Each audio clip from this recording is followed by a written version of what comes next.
Bueno, hola a todos, bienvenidos al curso de Dinámica Clásica de posgrado, al curso para el año 2025 para el programa de Magíster en Ciencias, Magíster en Ciencias, Convención Física de la UCN. Y bueno, vamos a partir con, digamos que un repaso de la mecánica de la licenciatura del pregrado, que es la mecánica vectorial, que es básicamente las leyes de Newton que ustedes han visto, simplemente que vamos a hacer un poquito más de énfasis en describir lo que ya conocemos, pero desde el punto de vista de la mecánica propiamente tal. Espera, me quedo Pues, o sea, no entiendo. ahí, ahí sí. Ya queda.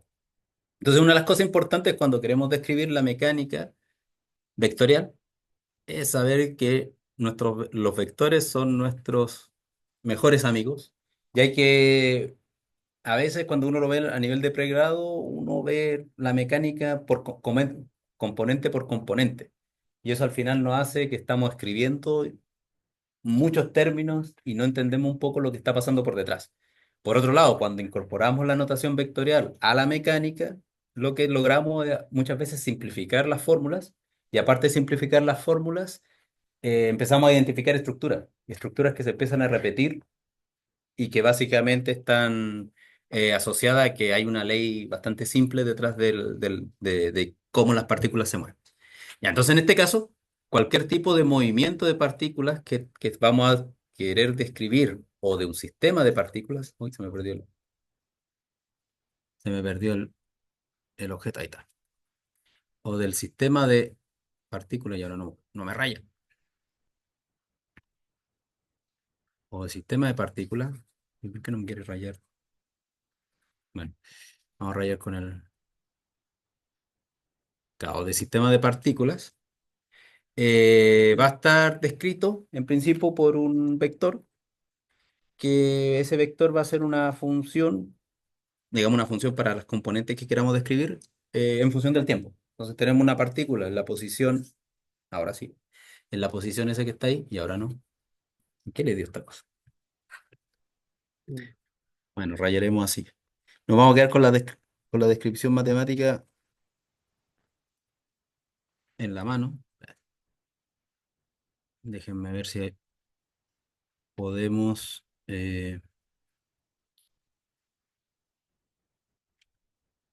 sí, erase.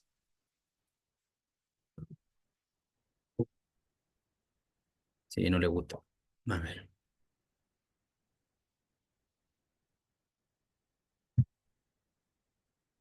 Ver si es solamente una cosa de mi computador. Bueno, no importa.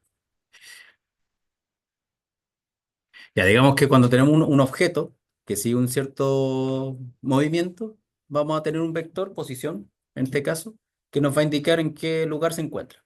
Para todo punto de tiempo, vamos a poder seguir el movimiento. ¿Qué cosa va a ser importante cuando consideramos un vector? El hecho de que un vector, aparte de describir de forma abstracta dónde se encuentra el objeto, lo vamos a poder representar como una combinación lineal de vectores unitarios o una base. Y más que describirlo como una combinación lineal de otros vectores, es el hecho de que si esta base o estos vectores unitarios tienen ciertas propiedades como que el producto punto entre ellos nos va a dar una delta de Kronecker, o básicamente que cuando es el mismo vector unitario nos da un uno y si son vectores distintos nos dan cero, que eso va a significar que los vectores son ortogonales, ups, que van a ser, perdón, que son tan normalizados que son unitarios y que a la vez el producto punto nos asegura que son perpendiculares unos con otros. Vamos a poder describir de forma bien normal esto que está acá. Perdón, la descripción de la posición en función de estos vectores unitarios.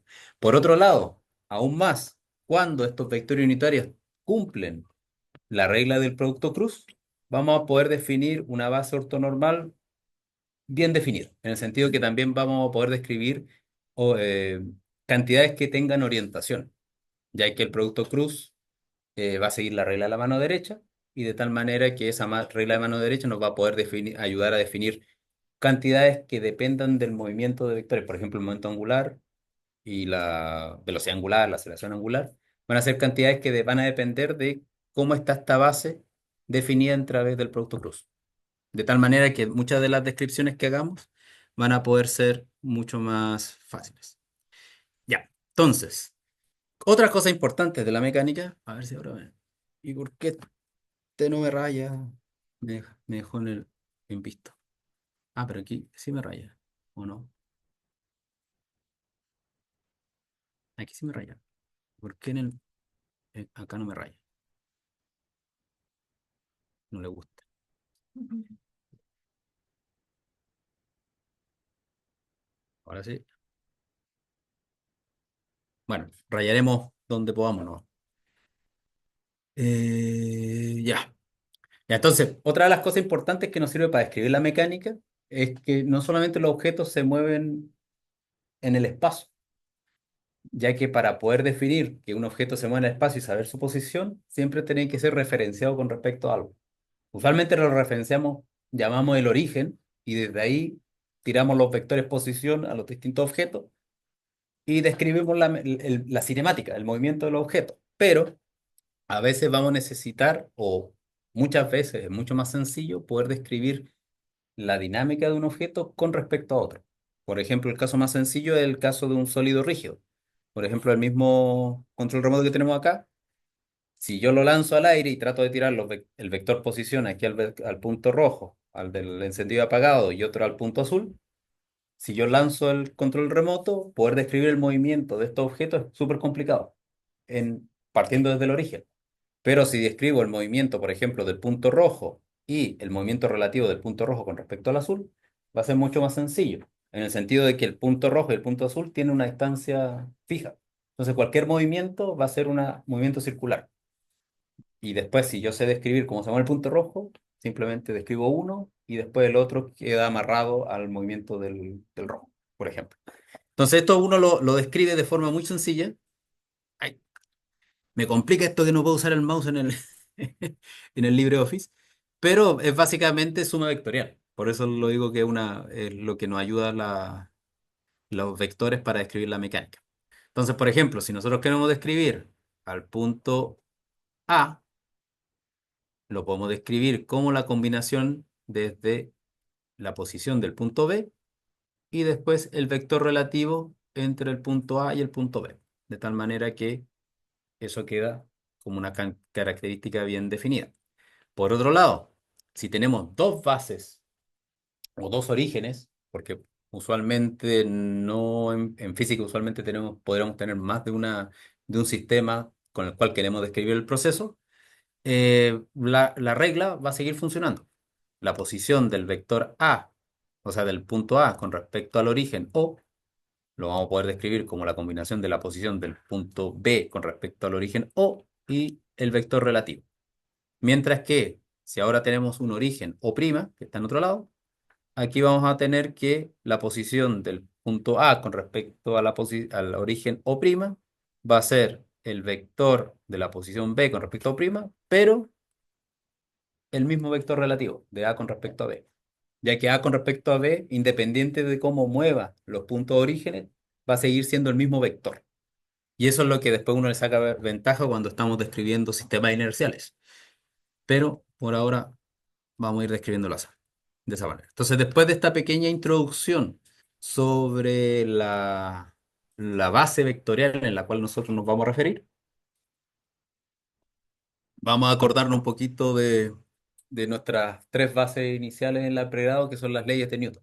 Si se acuerdan, con esas tres leyes podemos describir muchos sistemas físicos. Y más que sistemas físicos, podemos describir la clase de sistemas físicos en los cuales se cumplen ciertas condiciones. Primero que nada, en las tres leyes de Newton, vamos a tener la primera que nos dice que cuando tenemos un sistema, un marco de referencia inercial, que todavía no sabemos lo que significa, pero siempre se utiliza para como la hipótesis que nos permite describir el resto de la física. Si tenemos un cuerpo que se mantiene, que está en reposo o con una velocidad constante, este se va a mantener, excepto en el caso de que haya una fuerza que actúa sobre esta. Bueno, yo no dije, pero las diapositivas las pongo en inglés porque ustedes ya están en posgrado. ¿Ya? Entonces eso quiere decir que si nosotros tenemos una fuerza y esa fuerza es nula, eso va a implicar que el momentum luego va a ser una constante. Usualmente el momentum para un objeto, el momentum lineal para un objeto con masa que no varía, va a ser simplemente la masa por su velocidad, por el vector velocidad de este objeto. Pero, más que nada, esta pregunta, la idea de esto, de introducir la primera ley de Newton, es entender o hacerse la pregunta ¿qué significa un marco de referencia inercial? Pregunta para ustedes, ¿qué es un marco de referencia inercial? Porque él es el caballo de batalla para muchos problemas. Uno dice, cualquier ley física, uno la quiere escribir primero en el marco de referencia inercial porque cumple unas ciertas condiciones, un marco de referencia inercial. Aquí Matías la está pensando, ¿qué es un marco de referencia inercial? Yo me acordaba de ese día. O sea, porque imagínate que si yo tengo, es que no es una pregunta, no es una pregunta tan sencilla de responder porque es una pregunta fundamental en un sistema físico. O sea, en el sentido, por ejemplo, estoy en un marco de referencia inercial y se nos va a cerrar espera, vamos a ponerle aquí pausa a la grabación. Ya, entonces estábamos preguntando qué es lo que hace un marco de referencia inercial, marco de referencia inercial. Entonces, una de las cosas que cuando uno piensa del marco de referencia inercial, porque por ejemplo, cuando estamos sobre la Tierra, nosotros decimos, bueno, suponemos que la Tierra es un marco de referencia inercial y una de las condiciones que uno tiende a pensar de un marco de referencia inercial, primero, que sobre el marco de referencia no hay fuerzas actuando, o que la suma de fuerzas es cero, porque así el objeto se va a poder, el marco de referencia inercial, que usualmente es un objeto al que nosotros estamos asociando, se va a poder mover con velocidad constante o en reposo, pero esperamos, como dijo aquí Matías, que las leyes de la física sean equivalentes entre marcos de referencia inerciales. O sea la misma ley fundamental la que actúe en ambos casos. ¿Qué otra cosa podemos pensar que un marco de referencia no es? Porque nosotros podemos tener un objeto que está quieto con respecto a nosotros, pero si el objeto está rotando, o en este caso los vectores unitarios están en movimiento, en rotación, a pesar de que no se esté moviendo, el hecho de esté rotando se vuelve un marco de referencia acelerado. No es acelerado en el sentido de que acelera linealmente, pero acelera, tiene un cambio angular. Y eso también no nos hace un buen marco de referencia para poder describir la física. Eso después más adelante lo vamos a ver cuando veamos los efectos Coriolis, por ejemplo. Y esos son términos que son cuando tenemos un marco de referencia no inerciales tratando de describir un problema de física que podría ser un movimiento parabólico.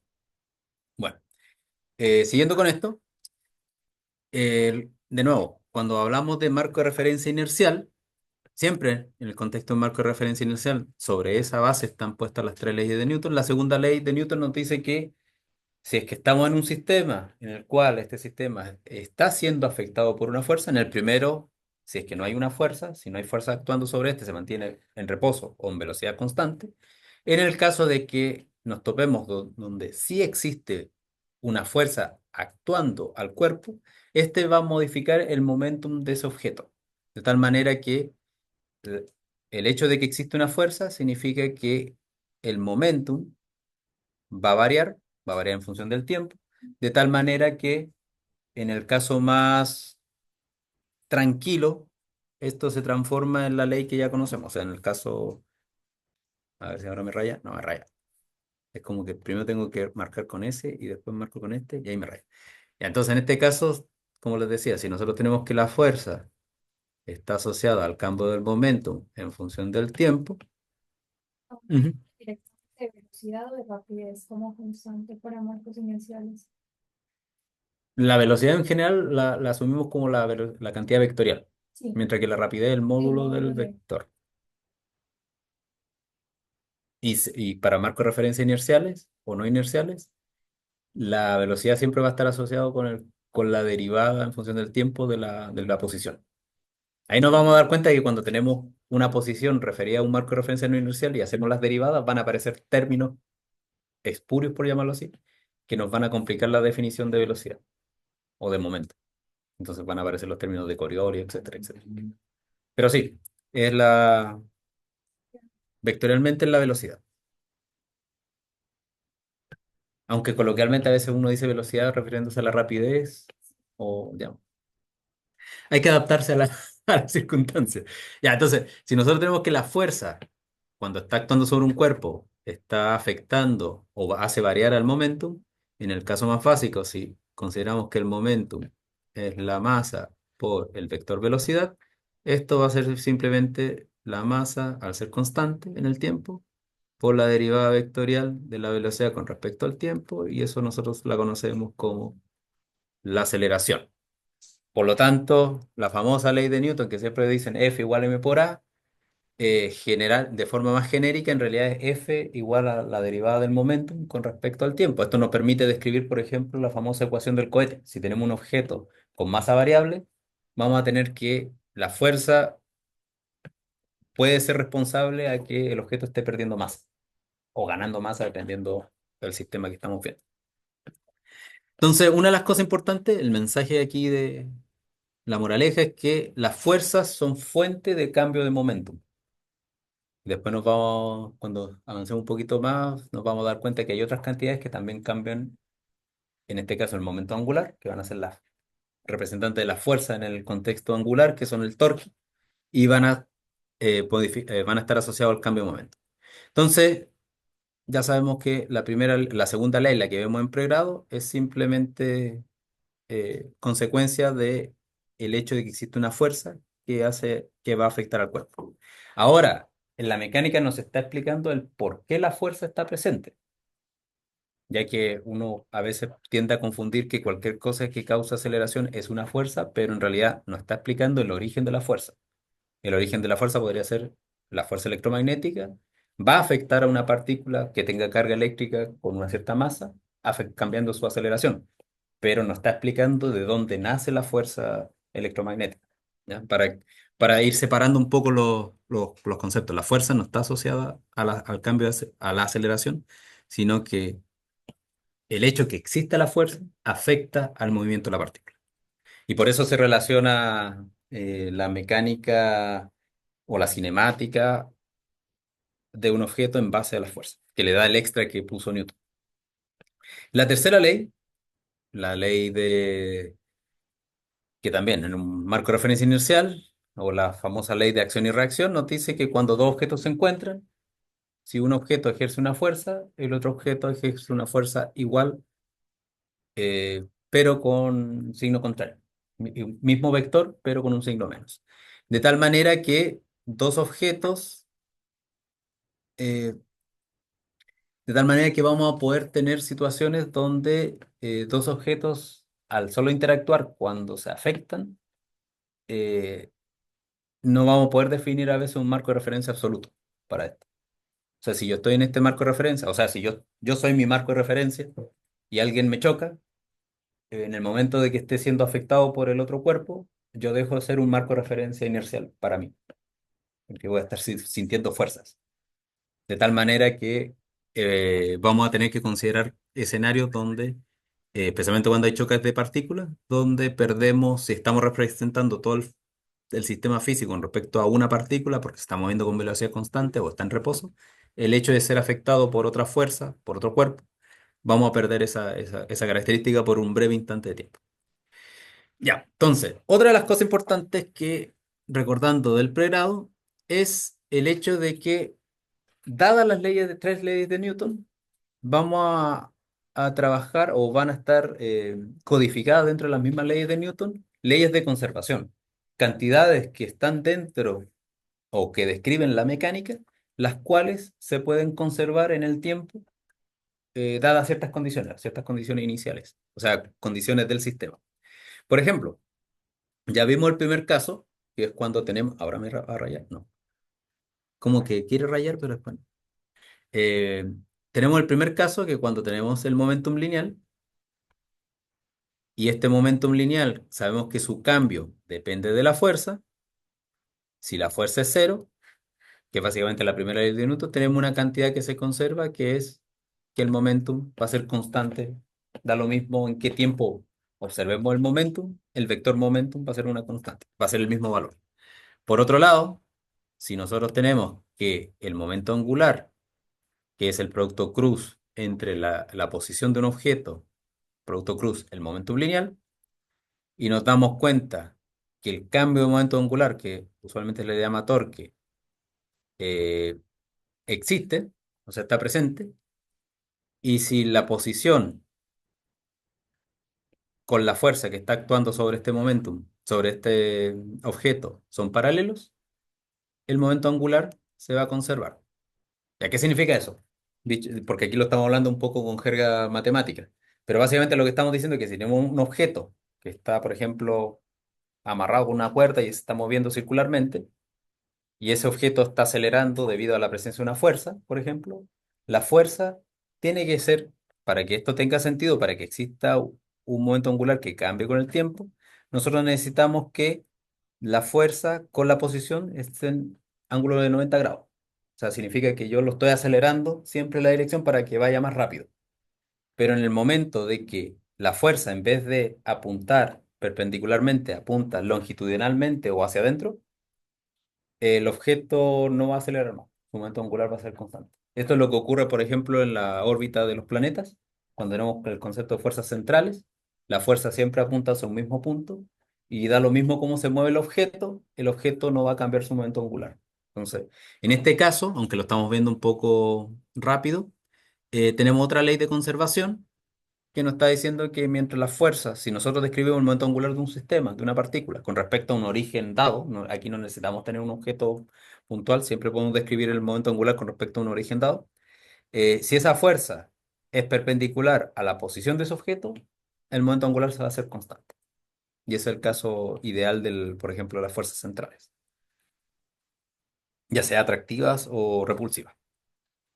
¿Qué otra cosa también es importante con las leyes de conservación? Los conceptos que nacen desde lo que se llama el principio de trabajo y energía, que son, que uno los puede, se pueden derivar directamente desde la conservación desde las mismas leyes de Newton.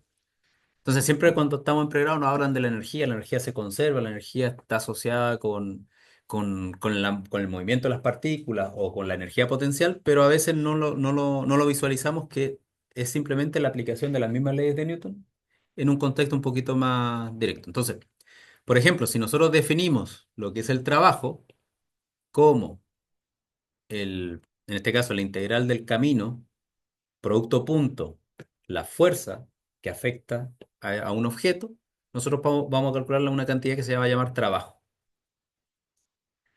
¿Qué quiere decir esto? Esto es una cantidad que no depende del movimiento del objeto. Simplemente yo tengo aquí mi control remoto, le aplico una fuerza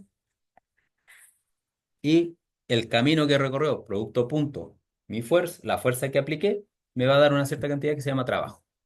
Y eso da lo mismo, no estoy sacando una cantidad, no estoy aquí introduciendo ni lo que es la cantidad de movimiento, ni que la energía cinética, ni la energía potencial. Simplemente hay una cantidad que se llama trabajo, que es el producto punto entre básicamente el desplazamiento y la fuerza.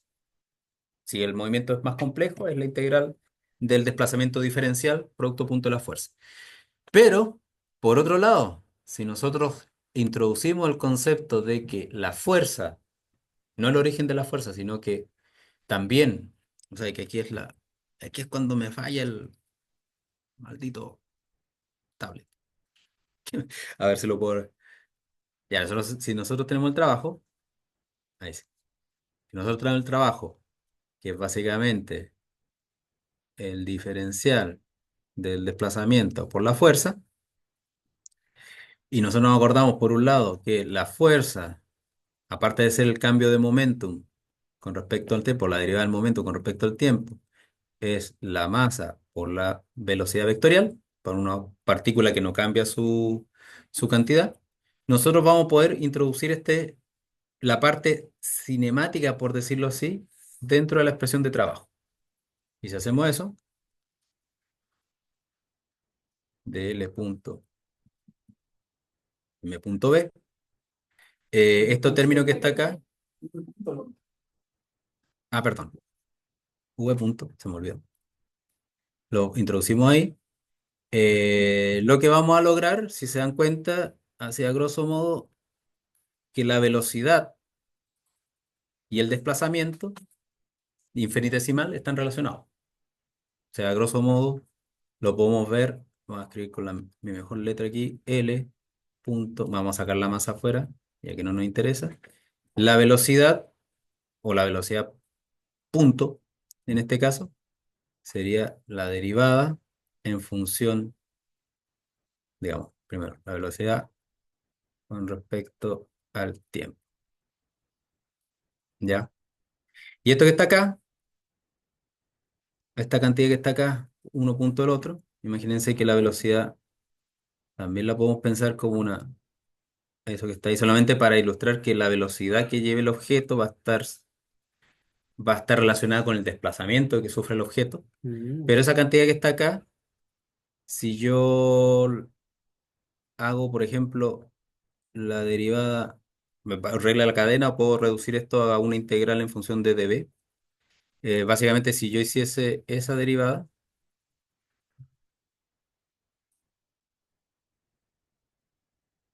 dB a dt, que básicamente al hacer el regla de la cadena, básicamente este dB lo paso para acá y me va a quedar que esto que está acá es básicamente con el 2 lo paso para acá, básicamente me queda que un medio de la velocidad al cuadrado evaluado en el punto uno 2 evaluado en el punto 2 menos la masa 1 al cuadrado. Y esta cantidad que está acá, y ahora vuelvo a cambiar el control remoto, o sea, el puntero, y esta cantidad que ahora acá son cantidades que nosotros la hemos visto en pregrado, pero nos la enseñan al revés. Primero alguien define, hay una cantidad, un medio mv cuadrado, que es la energía, que ya sabemos que es la energía cinética, pero no tenemos la relación de cómo están conectadas con la mecánica en sí. Hablamos de la conservación de energía, pero en realidad las mismas tres leyes de Newton nos permiten deducirla. De tal manera que esta cantidad que está acá, que es la energía cinética, va a responder al trabajo efectuado por una fuerza. Eso quiere decir que yo cuando tengo un objeto y le aplico una fuerza, hay un desplazamiento. Y ese desplazamiento, o el cambio en la fuerza, el cambio en el trabajo, perdón, la cantidad de trabajo, va a corresponder a un cambio en la cantidad de energía cinética que tengo el cuerpo. Que básicamente estamos leyendo las leyes, leyendo lo que sabemos de conservación de energía, pero de la forma un poco intrincada porque estamos partiendo solamente de las leyes de Newton. Entonces, si tenemos una cantidad donde el trabajo es positivo, eso va a implicar que la energía cinética se incrementa, porque tenemos que el T2 va a ser más grande que T1. Si el trabajo es negativo, vamos a tener que la energía cinética decrece y por lo tanto un objeto, como la energía cinética es un medio de la masa por la velocidad al cuadrado, significa que tiene una velocidad menor. ¿Qué otra cosa podemos leer acá? Para que el trabajo sea positivo, necesitamos que el diferencial de distancia y la fuerza, un vector, el producto punto, sea mayor que cero, y eso significa que estén alineados. Digamos que el máximo va a ser cuando la fuerza directamente apunta en la misma dirección que el desplazamiento. Y el trabajo va a ser negativo si es que la fuerza apunta en la dirección contraria. No necesariamente tienen que estar alineados, pero la componente que va a importar para el trabajo asociada a una fuerza es cómo están alineados, cómo es la proyección de uno con respecto al otro. Por eso a veces tenemos el caso de cuando tenemos eh, el control remoto sobre la mesa y yo lo empujo, la fuerza normal o la fuerza de gravedad, que son las fuerzas que son verticales, no están efectuando ningún trabajo sobre el control remoto, porque el desplazamiento del control remoto es solamente horizontal sobre la mesa. Las únicas fuerzas que están presentes, ya sea es mi dedo empujándolo, pero también el roce de la fuerza, que es proporcional a la normal, pero no es la normal, la fuerza normal. La fuerza normal simplemente una fuerza de reacción presente para contrarrestar la fuerza de gravedad del control remoto que quisiera seguir cayendo. Entonces, en este sentido, a pesar de que existen fuerzas, la gravedad, la aceleración de gravedad y la fuerza normal de reacción de la mesa sobre el control remoto, ellas no ejercen trabajo mientras el movimiento sea horizontal del control remoto. Las únicas fuerzas que ejercen trabajo son mi dedo, que hace aumentar la energía cinética, por un periodo de tiempo y después la fuerza de roce que hace disminuir la energía cinética de mi objeto y eso significa que está haciendo un trabajo negativo. O sea, desde mi punto de vista, yo empujar el control remoto, mi fuerza está alineado con el movimiento, incrementa el trabajo, por otro lado el roce, como apunta en la dirección contraria al movimiento, va a ser trabajo negativo. Y ahí Entonces, tenemos, en ese ejemplo, trabajo no sería cero, ¿en dónde? Ah, claro. dado, viéndolo desde el punto de vista de las energías cinéticas. Claro, o sea, por un lado llega un momento donde hay una energía cinética máxima, depende cuán largo sea tu trayecto, porque yo podría poner que mi punto 2 es cuando va al máximo de velocidad, por ejemplo, y mi punto 3 es cuando se vuelve a detener. Entonces tendría que el trabajo en un momento, la suma de las dos fuerzas sigue siendo positiva porque mi dedo fue mucho más grande, o sea, mi dedo, la fuerza que le estoy aplicando es mayor que el roce, entonces tendría un trabajo positivo, pero tan pronto como suelte el dedo, y ya dejé mi fuerza de actuar, el roce empezaría a generar un trabajo negativo hasta llevarlo a cero velocidad. O sea, mientras yo lo estoy Ese sería empujando, el T2, el T1, perdón. claro, Sería el punto en el que usted lo suelta. exacto. O sea, mientras yo estoy con el dedo empujándolo, esta cosa está, yo le estoy dando energía cinética, o sea, estoy generando energía cinética porque es un trabajo positivo, pero al tal luego como lo suelte, el roce es la única fuerza presente y el trabajo del roce va a ser negativo, reduciendo su energía cinética hasta llegar a cero. Así más o menos. Así que todos los pasos. Pero el punto es eso, de que aquí tenemos una ley de conservación, o sea, tenemos una reacción que las fuerzas afectan la energía, vía el trabajo, afectan la energía cinética de un objeto. Por otro lado, y esto es una parte que tal vez nos permite, o en su tiempo les permitió definir lo que se llama el principio general de trabajo y energía, que van a haber algún tipo de fuerzas que son especiales, que son fuerzas que se pueden escribir como el gradiente de una cierta cantidad que se llama U, que ya saben para dónde va a apuntar la U. La gracia de que las fuerzas se puedan escribir como menos el gradiente de una cierta cantidad U, una cantidad escalar U, es el hecho de que si nosotros le calculamos el trabajo, ese trabajo, esto es ley de Gauss básicamente, ese trabajo va a depender de la diferencia de la cantidad U al inicio y al fin, y al final del trayecto. Da lo mismo por dónde se mueva el objeto. Lo único que nos interesa es dónde partió y dónde terminó. Por eso, en cierta forma, este tipo de descripción nos va a permitir definir una característica bien bonita. Entonces, estas cantidades U, ya más o menos se pueden imaginar, van a ser lo que se conocen como energías potenciales y la idea de que no importa el trayecto que tome un objeto, siempre va a depender solamente del estado inicial y el estado final. No hay efectos raros por donde se vaya. Y eso es lo que a veces uno comenta a mucha gente de que, bueno, si yo camino de aquí a allá y de allá para acá, ¿por qué me siento más cansado? El hecho de que, por un lado, es simplemente el roce, que no hace disminuir porque la energía potencial, si es que tuviéramos un resorte y lo hace detenerse, con el tiempo son las disipaciones debido a fuerzas que no son conservativas, porque el resorte en principio lo podemos describir como una fuerza que nace de una energía potencial. Eso va a pasar con muchas leyes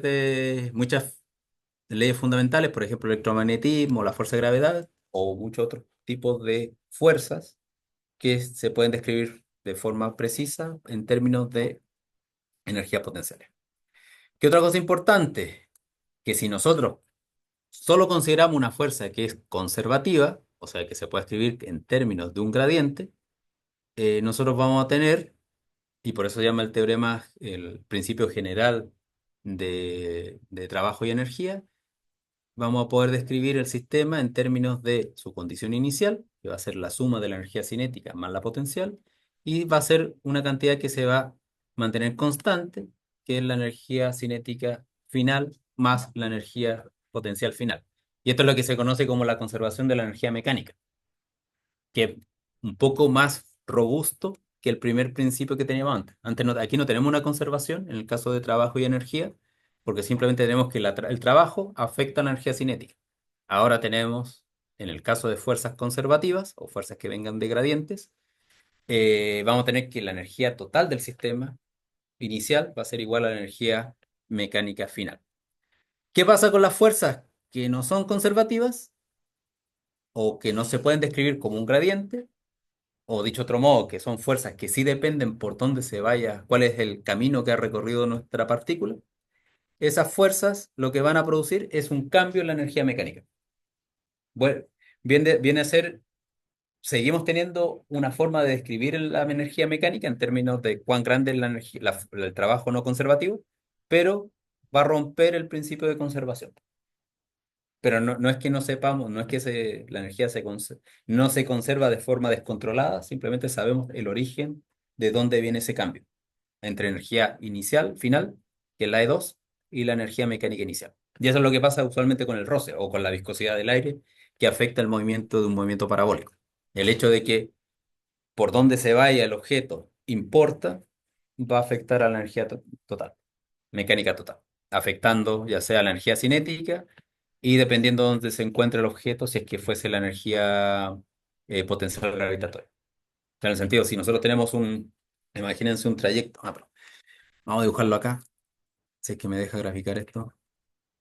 Si nosotros tenemos una colina, una colina, una colina, usualmente nosotros consideramos los casos donde no hay roce, pero en principio si yo le doy, existe roce y yo le doy a la bolita cierta condición inicial, cierta energía cinética inicial, va a haber una cierta energía potencial inicial, digamos, TI más UI, que es nuestra energía inicial, y la bolita llega hasta este punto, que sería T2 más U2, sería nuestra energía final. En el caso del sistema conservativo, nosotros sabemos que la diferencia de alturas nos va a decir cuánta energía cinética va a haber menos, por el hecho de que tuvo que haber, para llegar acá arriba, estar más alto, tuvo que haber perdido energía cinética. Pero en el caso de que tengamos roce, puede ser que cuando lleguemos a este punto tengamos cero energía cinética simplemente porque, o no alcancemos a llegar a este punto debido al roce. Y cuando nos regresemos, no necesariamente vamos a volver al punto de partida, si es que existiera roce en esta colina. Entonces, pero vamos a saber de dónde viene el origen de por qué perdimos energía mecánica, que va a ser el trabajo de las fuerzas no conservativas. Ya, entonces, yo no sé, yo estoy hablando como si no hubiera un mañana y ya son las 7. Ya. Otro punto para refrescarle la memoria con respecto a la mecánica. Esto es mecánica newtoniana. Las primeras dos clases van a ser todo el curso de mecánica y mecánica, no, mecánica analítica ya ven Lagrangiano, pero mecánica uno muy rápido. Entonces, otra forma de describir objetos que existen en la naturaleza son los cuales son colecciones de objetos, los típicos sistemas de partículas, de muchas partículas. El caso más simple, o el caso que se ve usualmente, es el del caso de sólido rígido, que como es un sólido rígido, uno lo define de tal manera que los puntos que forman este objeto, que ahora ocupa un volumen en el espacio, eh, sus vectores relativos tienen largo constante. Eso quiere decir que si yo dibujo aquí un triángulo, hoy de forma muy complicada, porque no me raya el, el lápiz, ese triángulo va a mantener sus largos. Y la gracia de que sea rígido es el hecho de que no lo podemos deformar. Otra cosa sería tratar de describir un sistema de un sólido plástico, que es básicamente un sólido deformable, y eso es otro tipo de fenómenos que tendríamos que dedicar, es matemáticamente más complicado. Pero en el caso del sólido rígido, es una colección de partículas, y todas esas partículas están pegadas unas con otras, donde los vectores relativos se mantienen de largo constante, unas con otras, de tal manera que el objeto mantiene su forma. Y el otro sistema de partículas que podríamos estudiar es un sistema de partículas, por ejemplo, cuando alguien quiere estudiar un gas, que tenemos muchas partículas, cada una de ellas va por su propio, se mueve con su propia velocidad, tiene su propia velocidad asociada, y puede haber que hayan interacciones entre ellas. Pueden ser interacciones de largo alcance, como por ejemplo si estuvieran cargadas electromagnéticamente, con carga eléctrica, o podría ser simplemente un choque de bolitas estamos jugando pool o billar, y simplemente cada vez que hay una colisión, pero cuando tenemos muchas bolitas, una, una, una bola puede chocar con múltiples y así Termalizar, que es para describir, por ejemplo, la mecánica estadística. Entonces, dicho otro, hablando de eso, a medida que vayamos avanzando en el curso, se van a dar cuenta de por qué la mecánica viene siendo una de las bases importantes en física, porque sin querer en el curso vamos a ver conceptos de mecánica estadística, de teoría de campos, etcétera, etcétera, y nos vamos a dar cuenta. Los principios de la mecánica cuántica, cuando veamos la parte de Hamilton-Jacobi, van a ser como naturales en entender por qué en ese tiempo alguien postuló la mecánica cuántica basándose en principio en una descripción hamiltoniana y así. Como la base original de muchas de las ramas de la física está en la mecánica.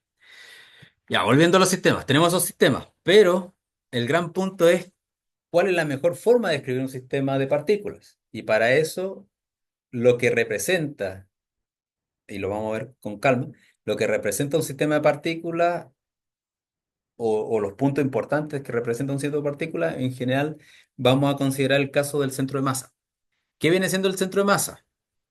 Va a ser una posición privilegiada de nuestro sistema de partículas, el cual va a contener o va a poder ser representado con toda la masa del sistema. ¿Qué quiere decir eso? Que si yo defino R grande que está acá como mi centro de masa, mi posición de centro de masa, va a estar asociada con la masa total de nuestro objeto y eso va a ser una suma directa de las distintas posiciones pesadas por las masas de los objetos. ¿Qué quiere decir eso? Dicho de otro modo, porque esa es la notación que suele confundirse, pero si yo tuviera un objeto, ¿puedo rayar? Sí, puedo rayar. Yo tengo varios objetos que están con distintas posiciones, R sub i. El centro de masa siempre lo puedo calcular como la suma de las posiciones, de los vectores posiciones, por las masas asociadas a cada uno de los objetos, partido por la suma total de todas las masas, que esto vendría siendo la masa total, vale decir un promedio ponderado, donde cada masa, las masas más grandes dominan la posición del centro de masa que las masas más pequeñas. Esto básicamente si mandan el m para el otro lado dividiendo, se dan cuenta que una es un promedio ponderado. Ahora, ¿cuál es la gracia del centro de masa en sí, o de la posición del centro de masa? Que nosotros podemos aplicar derivada en función del tiempo. Mientras las masas no cambien, nos vamos a dar cuenta de que mientras la posición del centro de masa es R y es el promedio ponderado de los vectores posiciones, si yo hago la derivada, básicamente como las masas son constantes, lo único que se va a ver afectado son las posiciones y por lo tanto esto van a ser las velocidades.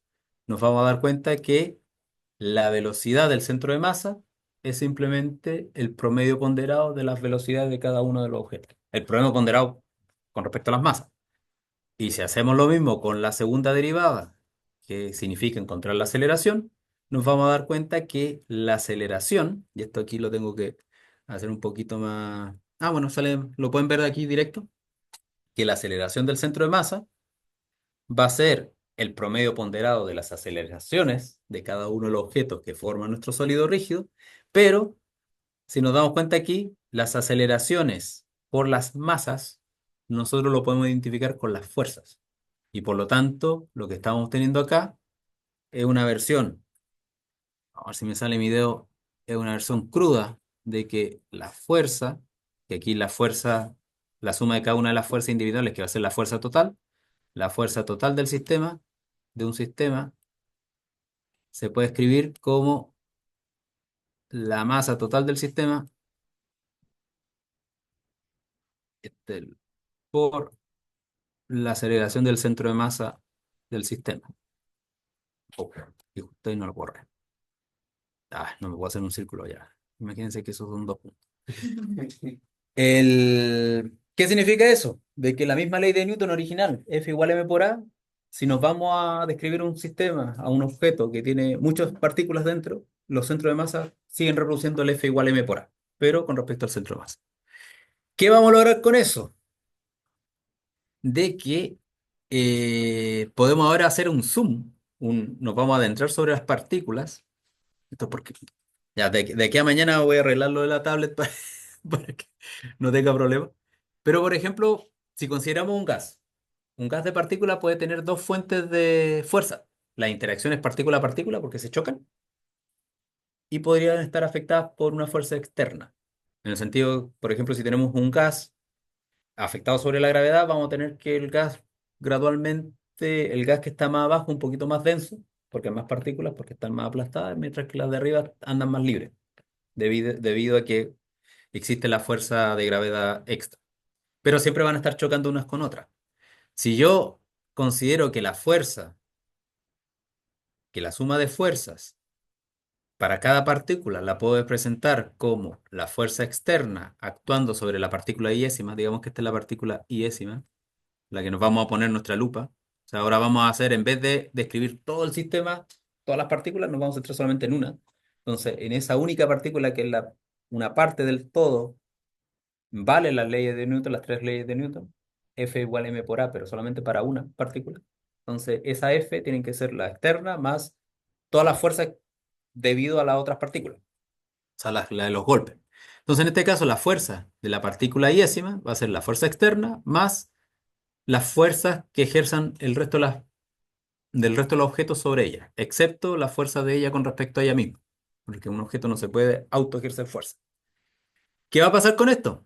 Cuando nosotros lo introduzcamos en nuestra suma de fuerzas y hagamos, aquí vamos a tratar que, a ver si mi super, por ejemplo, cuando nosotros tenemos que la fuerza, ay, ahí está, tenemos que la fuerza iésima, que es la fuerza iésima externa más las fuerzas de todas las otras partículas actuando sobre ella, las consideramos y las sumamos. Entonces yo voy a sumar todas mis fuerzas. Suma sobre I, Fi. Yo aquí voy a tener la suma sobre las fuerzas externas más la suma de las fuerzas más la suma de todas las fuerzas que no sean la J. Nos vamos a dar cuenta de dos casos. Uno, que esto va a ser igual a R2 puntos por la masa total. Y por otro lado, cuando yo hago esta suma, yo voy a poder, si la expando con toda la calma del mundo, yo a veces voy a tener la fuerza, aquí lo vamos a suponer que tenemos la fuerza 1 2 y después vamos a tener por otro lado la fuerza 2 1 porque tenemos la doble sumatoria, más la fuerza 1 la externa, por ejemplo, más la fuerza 2 externa, ¿ya? ¿Qué va a pasar acá? Que nosotros ya conocemos el principio de acción y reacción, y eso significa que esta que está acá es menos la otra, y por lo tanto ese término es cero. ¿Y eso qué va a afectar? De que las fuerzas externas son las únicas que son capaces de mover el centro de masa. Profe, una pregunta. Ujú. Que eso es solamente asumiendo indistinguibilidad entre el sistema de partículas. No, Porque no, si. cada una con sus masas distintas. Ah, ya. O sea, cada una, una de 1 kilo, con 2 kilos, con una de 3 kilos. Incluso si las tengo identificadas y todo, se llega a eso. Sí. De que básicamente las fuerzas internas de un sistema no son capaces de hacer que el objeto se mueva, el centro de masa se mueva. O Ujú. sea, básicamente quiere decir que las fuerzas internas no son capaces de repente, tú estás quieto y de repente sales volando. Ujú. Solamente por tus fuerzas internas no es posible. Necesitas que alguien te empuje para que salgas volando. Ok. Y eso es lo que básicamente es todo un gran, si lo consideraban a nivel macro, si yo tengo, si yo estoy en el espacio o en una nave espacial y me quiero mover, la única forma es que empuje objetos para poder moverme. Yo sé que ahora me estoy moviendo porque me voy a estar desplazando, pero tiene que haber la misma cantidad de objetos, o de momentum en este caso, cuando ya la fuerza se acaba, que está escapando en la dirección contraria. Entonces, la única forma de desplazar, si yo no tengo fuerzas externas, la única forma de poder desplazarme, o por lo menos desplazar parte del sistema, es que el otro sistema se mueva al contrario, empujar. ¿Qué más podemos definir con esto? ¿Qué pasa si usamos el sistema, al centro de masa, como nuestro marco de referencia?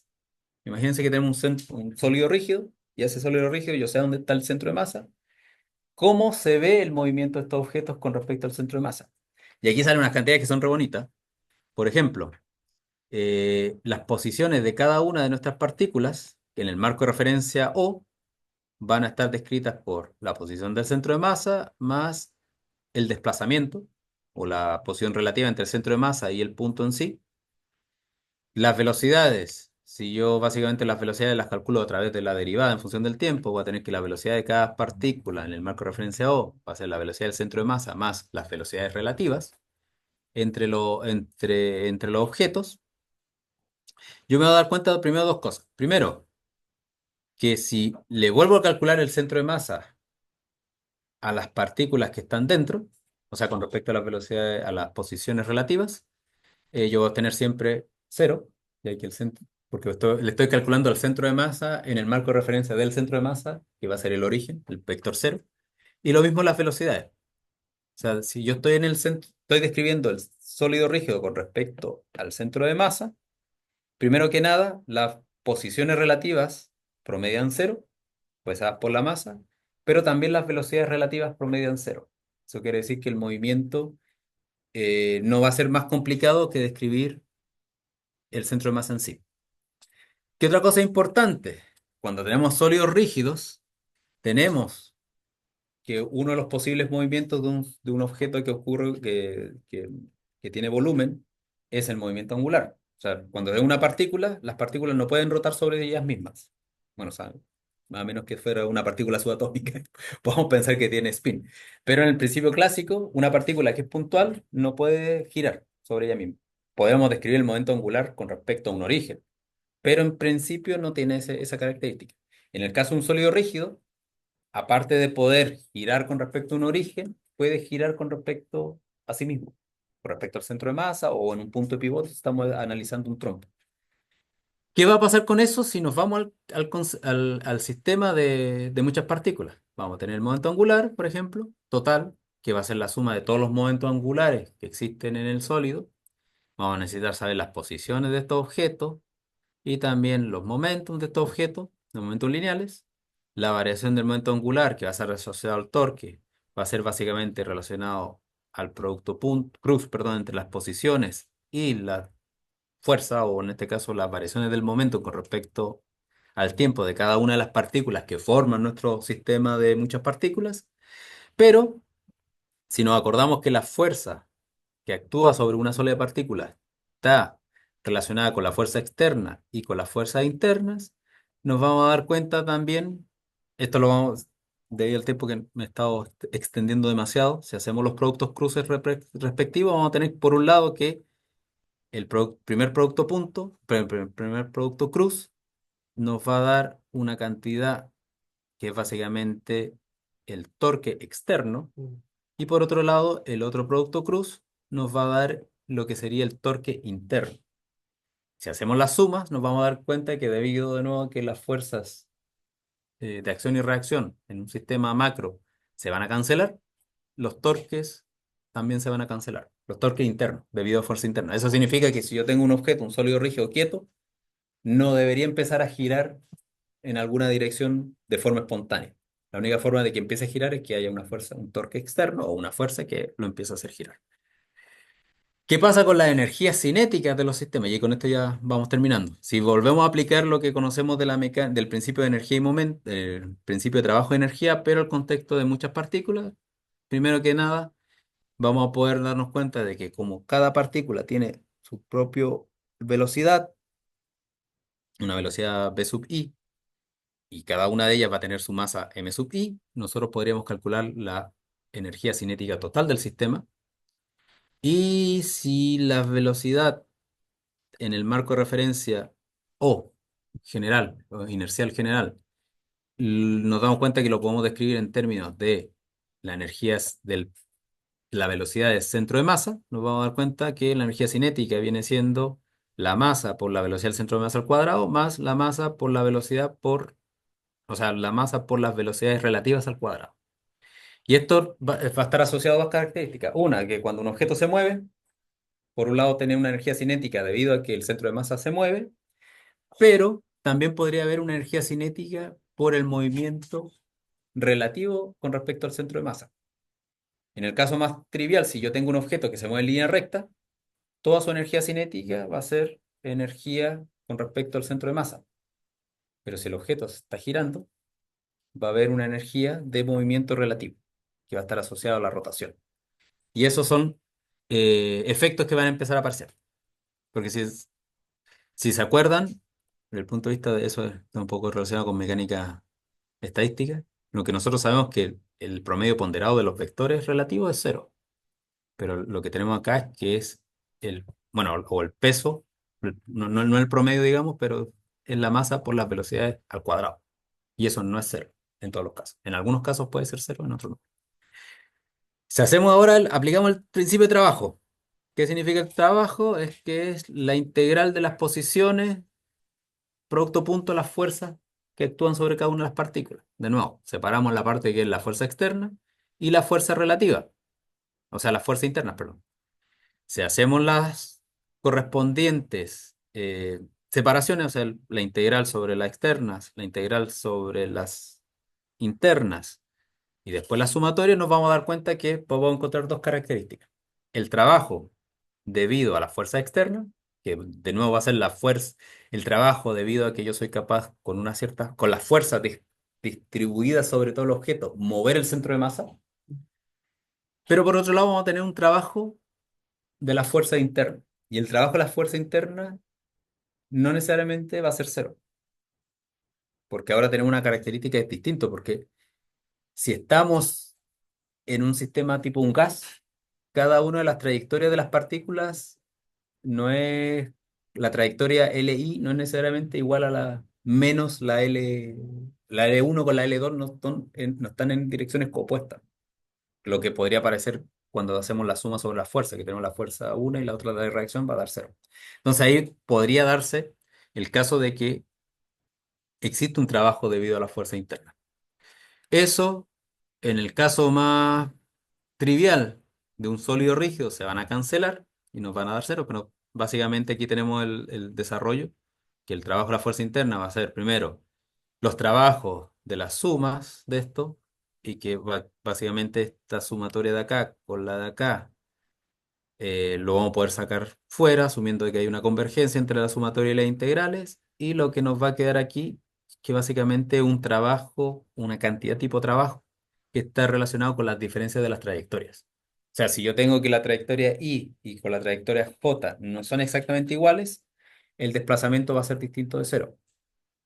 Pero si son iguales, por ejemplo, en el caso de mi cuerpo, mi sólido rígido, que lo empujo, pero no cambia de dirección, se mantiene la misma orientación, perdón, eso quiere decir que lo que se desplaza para acá, este objeto se va a desplazar en la misma cantidad. O sea, si esto se mueve un centímetro para la derecha, el, las partículas que están adelante del control remoto se van a desplazar un centímetro hacia la derecha. Lo mismo va a pasar con las partículas que están en la parte de atrás de mi control remoto. También se desplazan. Por lo tanto, en ese caso, si no hay movimiento eh, de rotación, esta cantidad va a sumar cero, porque el dr va a ser cero. Mientras que con el F a veces van a haber otros términos. Entonces, cuando tenemos gases se complica todo. ¿Qué pasa? Y ahora sí terminamos con esto. ¿Qué pasa si ahora tenemos una energía que es conservativa? Básicamente vamos a recuperar el principio general de trabajo y energía, que en el caso es que si la fuerza externa depende de un potencial externo, o sea, del gradiente potencial, y las fuerzas de reacción también están relacionadas con potenciales, nosotros vamos a poder describir el trabajo mecánico de todo el sistema, como sumas de energías cinéticas totales y energías potenciales totales. Esto está relacionado con la teoría de gases, ya que alguien podría decir, pero esto me complica ya. Pongamos un caso, no tengamos fuerzas externas, pero digamos que las fuerzas internas no son debido a colisiones entre partículas, sino que, por ejemplo, el potencial gravitacional. Entonces tenemos, o bueno, o potencial electrostático. Entonces lo que vamos a tener, por ejemplo, el sistema solar tiene esta gracia, de que las fuerzas entre objetos están dados por el potencial gravitacional entre objetos. O sea, por un lado, podemos sumar todos los potenciales gravitacionales y lo tenemos centrado más o menos en el Sol, pero básicamente siempre son interacciones entre la Tierra con Marte, con Venus, con la Luna, con cada uno de los objetos, y lo que siente como fuerza interna van a ser los distintos gradientes con los distintos potenciales. Pero eso va a decir que el sistema solar tiene una energía mecánica. dada por la energía cinética de los movimientos de cada uno de los planetas y de la energía potencial gravitatoria total, que en este caso no hay energía externa. O sea, suponiendo que la galaxia no está afectando al sistema solar, descartando esa parte, nosotros tendríamos que hay una energía mecánica dada por los movimientos más el potencial gravitacional total del sistema. Y bien, como ejercicios, y no es necesario que lo tengan para mañana, pero sí vayan echándole un ojo, un caso más formal, que es demostrar que si en nuestra fuerza, que el rotor de nuestra fuerza nos da cero, eso es equivalente a ser conservativo, y también si es que la integral por un camino cerrado también nos da cero, es exactamente equivalente a que la fuerza eh, venga de un gradiente, de un potencial. O sea, que la fuerza sea conservativa. Son tres definiciones distintas. Que F sea menos el gradiente de U, o que el rotor de F sea cero, o que la integral cerrada sobre caminos cerrados, o sea que el punto de partida y el punto de término son exactamente el mismo, me da cero, significan que las fuerzas son conservativas. Y otro ejercicio, porque siempre tienen que tener la cabeza aterrizada, un problema de conservación de momento, para que se acuerden de las primeras épocas de la carrera. Entonces, básicamente, este es del Viren Johnston. Ven un proyectil que de repente se separa en dos proyectiles con distintas masas y encontrar no, la velocidad de cada fragmento. Aquí las velocidades se refieren a las rapidez, pero básicamente pueden encontrar los vectores y todo. Y eso. Entonces, no sé si hay dudas, preguntas, igual hubieran varias, pero primero voy a parar la